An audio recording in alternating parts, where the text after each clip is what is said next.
Hi, everyone. I'm Megan Warren, and this is Me Reimagined, a space where we unlock the frozen parts of ourselves, the parts we hide from and hide from the world, so we can learn to believe we're enough. This is the last episode in an 8-episode series on forgiving yourself for believing the messages of not enoughness and not living as your authentic self. Walking you through my journey has been bittersweet, or sweetly bitter, or maybe like one of those Crodinos. It's a sweetly bitter non-alcoholic Italian aperitif that before I knew better, I called crocodinos. And now that I do know better, I still call crocodinos. And now my partner also calls them crocodinos. On the one side, it feels like a relief to finally stop trying to hide the not enoughness I felt and still feel. It's felt like a release. It's felt like a connection with you. I mean, people came out of the woodwork, including people older than me, people with huge titles, people I haven't seen in years, people who look on the outside like they have it made. They all called, dropped a line, liked or commented on the Instagram posts, saying that they resonated with the podcast. And that felt like we are in this together. That everyone everywhere who lives in our societal structures has felt or feels the sensation of unworthiness. It felt so good to stop hiding and trying to fit myself into the box, which in many ways, as a white woman of privilege, trying to fit into that box has actually been, I think, easier than it has been for most of the rest of the world. I don't know if that's a blessing or a curse. I have a friend who had a much harder time trying to fit in that box because she isn't white, and her background makes it harder for her to tick those boxes and reshape herself to societal norms. And because of that, she quit trying to do that much earlier than me. She may also be less willfully ignorant than I have been in my life. But getting out of the round peg, square hole game early on means that she's had half a decade on me of reframing gremlins. And reframing gremlins is the first step towards beginning to see yourself, the world, and possibility differently. But this journey has also felt a bit disorienting. When I stopped trying to fit into the boxes and started crafting my own framework, it felt daunting. When there's no structure and the sky is the limit, it can be tricky to know where to start. As you shed an identity, I like to think of it like the butterfly coming out of the cocoon. Everyone talks about the emergence, but no one mentions the struggle that's inherent in this transition and is so critical to the butterfly's purpose. If it doesn't struggle, the wings don't get wrung out. And if they don't dry, well, that butterfly, it doesn't fly. So as you shed an identity, there is some struggle, some necessary struggle. And beginning to wear and use the wings takes some adjustment. It feels a bit disorienting when your form and context are vastly different. But that is very literally what we are working toward. I've just said the word disorienting a few times. And for anyone who is listening from the UK, this is the US word for disorientating, disorientated, disorientate. When I first moved to Switzerland, I met a few Brits, and I thought they were all confused and just getting the word disoriented wrong. In fact, it used to drive me mad until I looked it up. It's close enough to disoriented that when I heard people say it just seemed like a slip up because it wasn't different enough. Like boot is the trunk, not the things on your feet. And that was different enough that I'd actually question what someone meant rather than just thinking they were an idiot. But back to the journey. It was also really emotionally draining, pulling out my patterns where I tripped up, the painful parts, and extrapolating the lessons from that made me realize that while I'd done enough work to be able to do it, there were still things that needed to be opened, owned, and released. It's kind of like an onion. I've worked through the layers, but the depth and the acidic odor that's left, oh, it keeps bringing tears to my eyes. So on this journey, I got to re-forgive myself for the things that I had already forgiven myself for. How crazy is that? But I'm betting that, like the onion, there'll be a third and a fourth round of forgiveness as my new identity continues to reshape itself. Now, I'm not done with the vulnerability. There will be more solo episodes, and you can join the Me Reimagined Facebook community where we openly share and encourage and celebrate each other. That link is in the show notes. But today is the last solo version for a few episodes. I'm really excited to share the upcoming episodes using other formats with you. Next week, we get to speak with Susanna Clark, a business coach with an incredible butterfly story, who ditched trying to check all the boxes as a high-flying overachiever and shifted that energy towards building a six-figure lifestyle brand. I think most of you will resonate with her story. And she gives us practical tips, the how-to for making the leap of faith toward your purpose. And she set up support for women in all different phases of that leap. Those who are finding the courage, those who launched, and those who are scaling. So, this last chapter of my story looks at how I need to apologize to myself for cheating myself out of awesomeness. Chapter 8, Thief of Awesomeness. The woman often felt behind. An overachiever, not afraid of hard work, including in the gym. She knew how to get results. She'd been promoted in every job she'd ever had. She managed a full-time job and full-time parenting, balancing that with traveling and social engagements. And yet, as she looked around her, yes, she knew better than to make comparisons, but knowing better didn't always translate into action. As she looked around her, she witnessed people getting married while she was getting divorced. She watched people move up the ladder in their careers, while she repositioned her business a second time. She celebrated people setting big fitness goals like walking 1,000 miles in a year, while she was still trying to get consistent with weekly exercise. She heard about friends moving beyond themselves and setting up investment accounts for their kids when she was downloading investments for dummies on her Kindle. She saw friends get intentional about their vision, their goals for their 10-year plan, while she was still working on how her purpose would manifest. She knew the behind feeling. The time pressure was self-imposed. It was not that she wouldn't have a career that was purposeful and of which she was proud. She had more than 20 years left. It was not that she'd never have a relationship. She wasn't married, but she was making a home with a good man. It wasn't that she couldn't get her golden goose invested in the markets and laying eggs in time for her retirement. It wasn't that she couldn't sit down and design a 10-year plan. It was the voice in her head that doubted her will, her energy, her capability to do all of that, to do it consistently, methodically, in a way that produced the results she theoretically believed she was capable of. It was this voice that haunted her waking hours for several decades, showing up as she considered applying for jobs, as she scrolled Bumble, as she avoided dealing with her finances. This voice was why she cheated herself out of awesomeness. When it insinuated that she didn't meet all the criteria, she wouldn't apply for the job, choosing instead a lower position that kept her playing small. The voice kept her inauthentically playing the game on Bumble to prove that she was worthy of love and attention.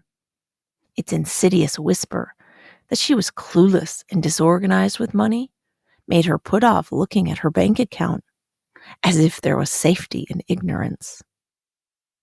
And whenever something good would happen, she'd get an interview or set up a second date or hit her savings goal. The voice would whisper that she'd gotten lucky, or it must not have been that hard. And in return, she'd move the bar. She'd raise it higher than before, So then an interview, well, it didn't really look like traction.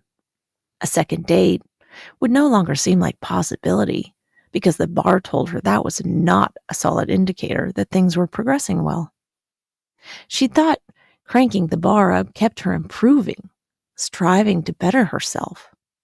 That was good, right? This voice in her head still woke her up in the middle of the night.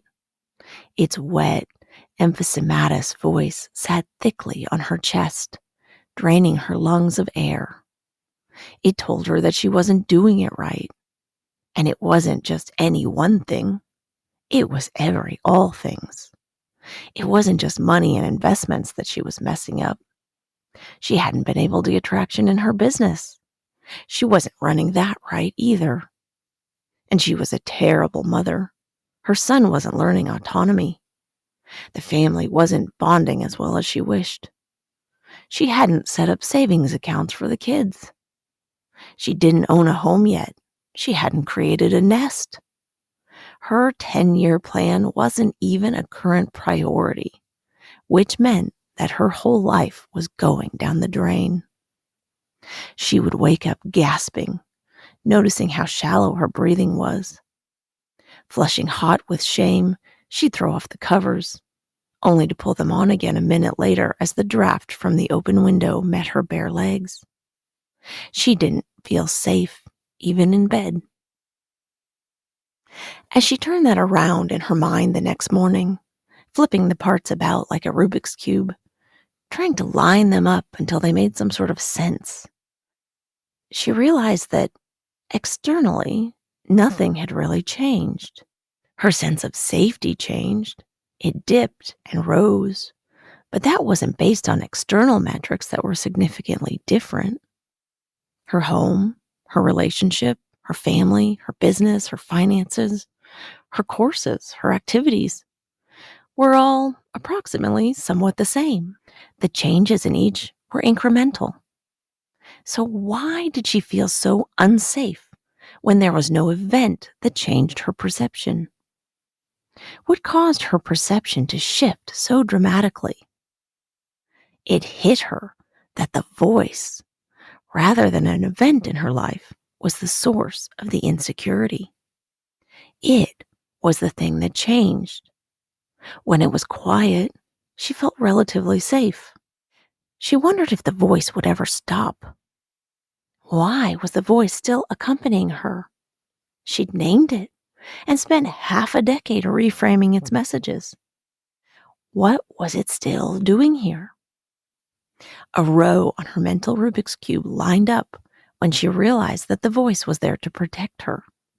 And it would always be there, generously dedicating its lousy strategies toward her welfare until it confirmed she no longer needed protection. The light bulb went off when she realized that until the Gremlin voice actually had some proof that it was wrong, that its messages weren't relevant, it would stick around like the gum on the back of her jumpsuit when she'd sat on that park bench. She had already started shifting her outcomes, proving the voice wrong, and she felt very proud of that success, even as she was disgruntled with the voice's onerous presence. Where a couple of years ago she would wake from a night heavy with insidious whispers, to a bleary, dry-eyed morning, and struggle to get traction or generate momentum in her day, now she breathed. Now she reframed the voice. Now she turned toward the uncomfortable message, wading through the discomfort to come out the other side, proving to herself that she was safe, was capable. She realized that reframing the messages was only the first step. It reined in her thoughts, culled the negative ones and harnessed the positive ones together, driving them down a new path. The next step was actually using that path, testing the power of the reframe. Doing that would prove the Gremlin voice wrong. This morning, she had reframed being clueless, disorganized, and irresponsible with money to "you are not irresponsible. You have managed everything financially for not only yourself, but your son for 8 years. You just feel overwhelmed at times." But the row of colored cubes in her mental Rubik's Cube aligned when she saw that what had actually changed her emotional reaction to the situation wasn't the thought. In fact, she was only partially bought into that thought. She was, as they say, faking it until she made it. What changed the feeling was adopting a new pattern. Instead of avoiding money, she had sat down and decisively taken control of the situation. Nothing in that morning had technically changed. She hadn't invested the money she'd been avoiding, but she had learned. She had controlled what she could control, her mindset and her actions. She was actually walking down the new neural path that continually reframing the voice had laid. Positive thinking, reframing alone, wouldn't change her outcomes. If the reframe wasn't followed by action, it was like slapping a Band-Aid on a wound. The reframe Band-Aid prevented the damage from getting worse, but it didn't actually heal the hurt. It was only when she did the opposite of her habitual pattern, leaning in, learning about money, asking questions, admitting that she didn't know, getting curious about how it all worked, that she began to use the new neural network that the positive thinking was creating. In this, breaking her pattern was like taking a trip. The reframe had created the path, but breaking the pattern, that was actually getting on the plane and making the flight. Making the flight is what changed the outcome. She arrived at a different destination. Instead of staying stuck in her current locale of avoidance, anxiety, and powerlessness that felt cold and barren, she had hopped on a plane and taken a new route through learning to a space that felt like a tropical island. Her sense of security had more than tripled. An air of possibility wafted about this new space. She saw that her sense of safety, her new destination, they were contingent on her doing the opposite of what she habitually did. It was only then that the voice was proven wrong and silenced. When she slept well the following night and the night after, she saw that her Gremlin experiment, doing the opposite of what she habitually did as a test to see if the outcomes she got were different, that test had been successful. In taking the action of someone who believed she was worthy, that she was safe and capable, she had proven she was both safe and capable, proven it to herself. That test was enough to show her that her assumptions about herself were false. And that falsehood was the truth she had used to cheat herself out of her own awesomeness. Getting intentional about rewriting those falsehoods and acting from a truth she had chosen had worked. Playing that out over time, she got a clear picture of how her life would change now that she was making the decisions that her future, better, higher self would make. It was a future with a voice, but a voice that whispered, "You've got this." The end. Cheating myself out of awesomeness is the 8th reason I needed to forgive myself. In keeping with the theme of the story just now, I'll use a financial metaphor that illustrates this. Because I listened to the Gremlin messages, I didn't invest in myself. I didn't apply for the jobs. I didn't take risks. I did not pitch my business. I did not aim high. Thus, until recently, I'd been cheating myself out of a life of abundance. Let me put it this way. If you believe in yourself, then you invest in yourself. You take risks and you set your aim high. You take very different actions. It's like the advice that they give you when you graduate and get the money talk. It's almost as awkward as the sex talk. I'm pretty sure I tuned out most of it. In fact, it's funny how many parallels there are between sex and money. Many people think it's not appropriate to speak openly about either subject. And nobody teaches you anything about sex or money, but you're definitely supposed to be great at both. And if you have too much or too little of either, it changes how other people view you. And having not enough of either changes how you feel about yourself. Both revolve around the idea of liquidity.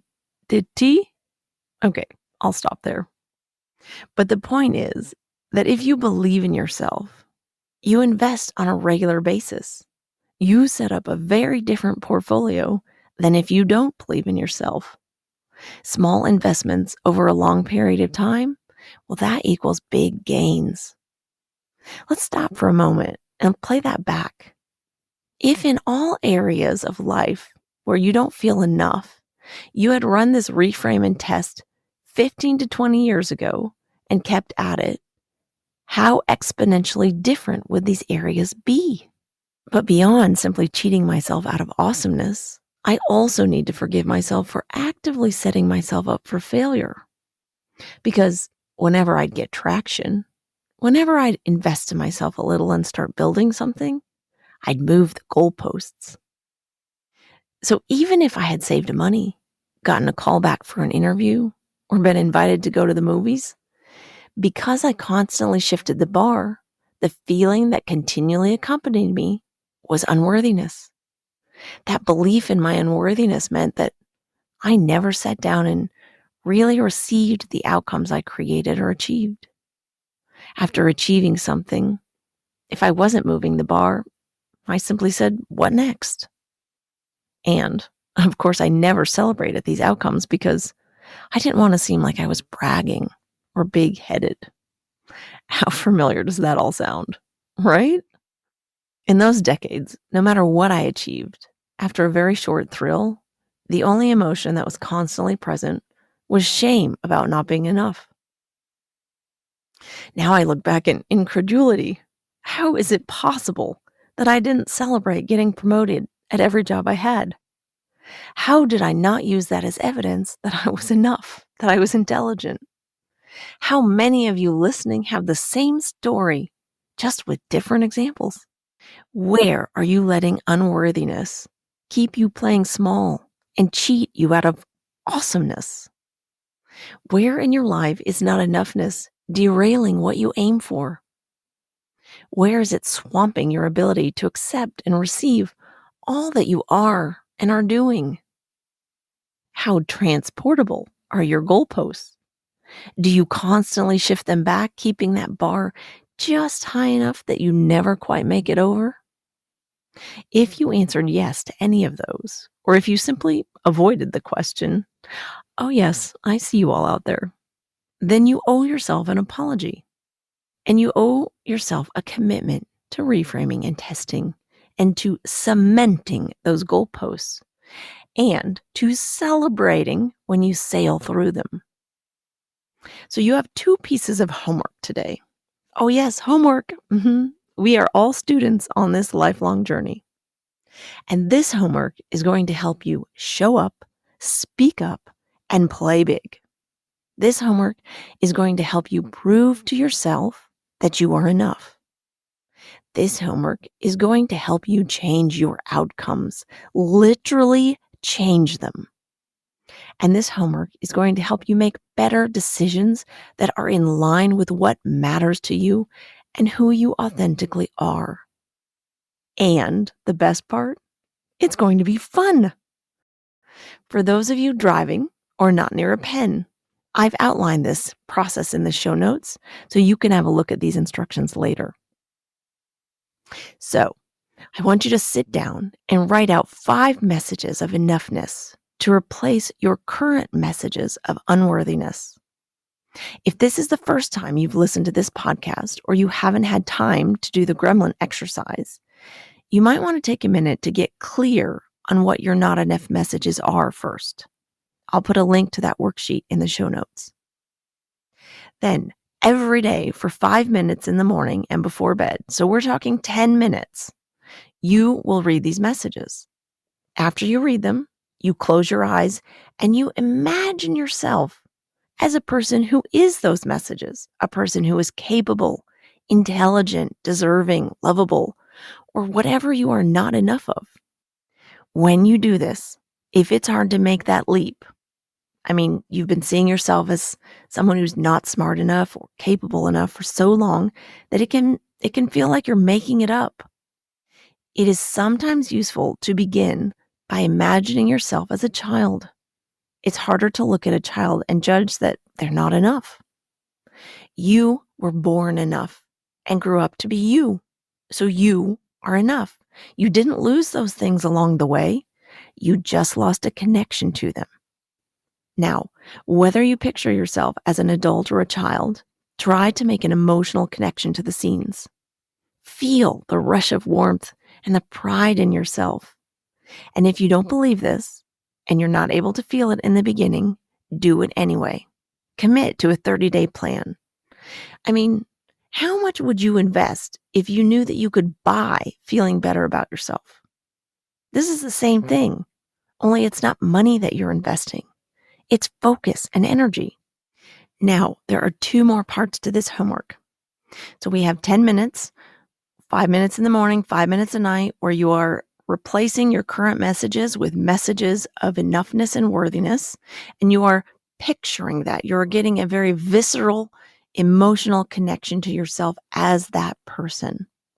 Then you're going to take one of the messages, the one that feels the most compelling, and you're going to decide to test it. You're going to note something that you habitually do when you don't feel enough.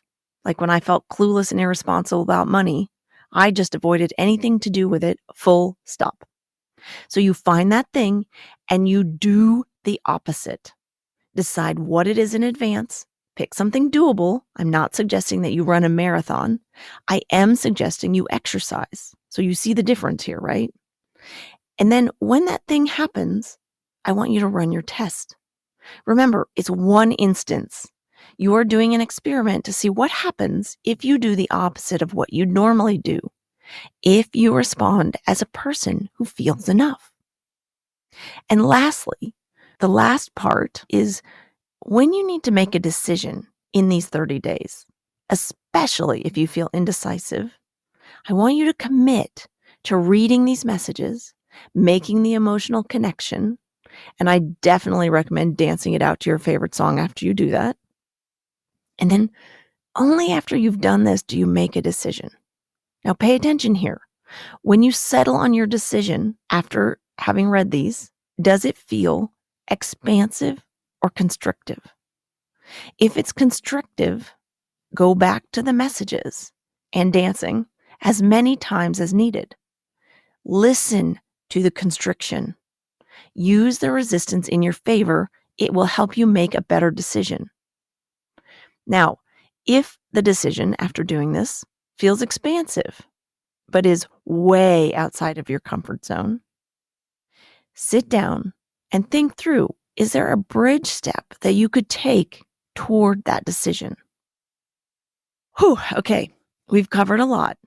Remember, this is a 10-minute process with the test and the decision parts, and it's outlined in the show notes. So 10 minutes a day for 30 days. Now, we've got you covered because it's in the show notes if you didn't write this down.